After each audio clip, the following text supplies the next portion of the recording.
أمر في غاية الأهمية في هذا الزمان، لا يجعل بينه وبين الله في معرفة دينه المجاهيل.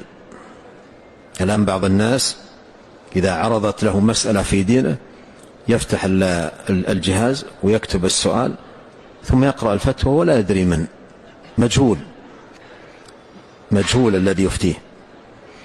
وهذه مصيبة أيضا من مصيبة هذا الزمان، أن يأخذ الفتوى من الذي يسمى الذكاء الاصطناعي. كيف هذا يكون؟ كيف يجعل بينه وبين الله عز وجل أجهزة لا تعي ولا تعقل؟ هذا من الضياع، ضياع دين الإنسان، من ضياع دين الإنسان. فهذه مشكلة كبيرة جدا، يعني مشكلة الضياع الذي يكون في أديان الناس، السبب فيها عدم عناية هؤلاء بعمن يأخذون الدين.